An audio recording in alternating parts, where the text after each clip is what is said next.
नमस्कार, मी धनश्री शिंदे आपल्या धनश्री किचनमध्ये स्वागत करते। तर आज आपण दिवाळी स्पेशल भडंग चिवडा मसाला घरच्या घरी कसा तयार करायचा याची रेसिपी बघणार आहोत। आता कधीही म्हटलं तर आपल्याला बाहेरच्या पेक्षा घरचं चांगलं वाटतं, तर हा मसाला घरच्या घरी अगदी कमी वेळात त्यासोबतच कमी साहित्यात कसा तयार करायचा ते बघूया। चला।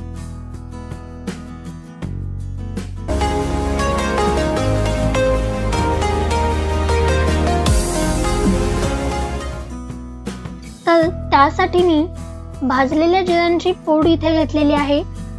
1 टेबलस्पून भाजलेल्या जिऱ्यांची पूड घ्यायची आहे। त्यानंतर मी इथे आमचूर पावडर घेतलेली आहे 1 टेबलस्पून। 3 टेबलस्पून लाल तिखट घेतलेला आहे। हे तुम्ही जे लाल तिखट असतं ते घेतलं तरीही चालेल किंवा मग कलरचं घेतलं तरीही चालेल, काश्मीरी लाल तिखट घेतलं तरीही चालेल। त्यानंतर इथे मी धनेपूड घेतलेली आहे 2 टेबलस्पून। त्यानंतर कच्ची अशी बडीशोप आपण इथे घेतलेली आहे 1 टेबलस्पून। हिंग घेतलेला आहे पाव चमचा। चवीनुसार मीठ। त्यासोबत 2 टेबलस्पून आपण इथे साखर घेणार आहोत। चला तर आता आपण रेसिपीला स्टार्ट करूया। तर आता सर्वात आधी आपण जिरेपूड टाकून घेऊयात मिक्सरच्या भांड्यात। हे सगळे इन्ग्रेडियंट्स आपल्याला मिक्सर मध्ये बारीक करून घ्यायचे आहे। तर लाल तिखट टाकूयात। मी इथे 2 चमचे घेतलं होतं 2 टेबलस्पून। आता अजून 1 टेबलस्पून टाकते।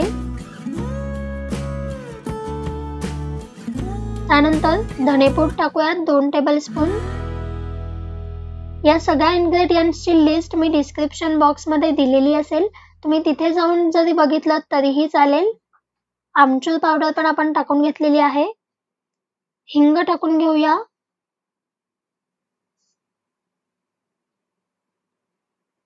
बडीशोप,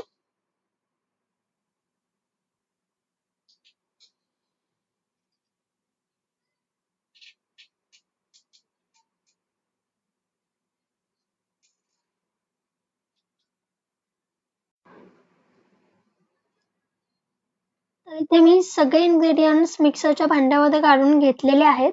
आता आपण हे सगळं मिक्सर मधून बारीक करून घेऊ। तर मी ते बारीक करून घेतलेलं आहे आणि तुम्ही बघू शकता इथे आपला भडंग चिवडा मसाला तयार झालेला आहे। सुगंध तर खूप मस्त असा येतोय। तर आता आपण हा एका डिश मध्ये काढून घेऊया। घरच्या घरी असा आपला भडंग चिवडा मसाला तयार झालाय। तुम्ही बघू शकता किती मस्त असा दिसतोय, तितका छान टेस्टला सुद्धा झालेला आहे आणि त्यासोबतच त्याचा सुगंध सुद्धा खूप मस्त येतोय। वाव, मस्तच। तर तुम्हाला जर काही रेसिपी आवडली असेल तर तुम्ही सुद्धा नक्की ट्राय करून पहा आणि कसा होतोय हा मसाला हे मला कमेंट बॉक्स मध्ये नक्की कळवा।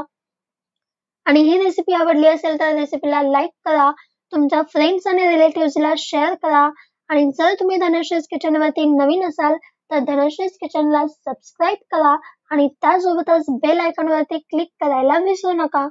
बाय बाय, लवकरच भेटूयात नवीन रेसिपी घेऊन।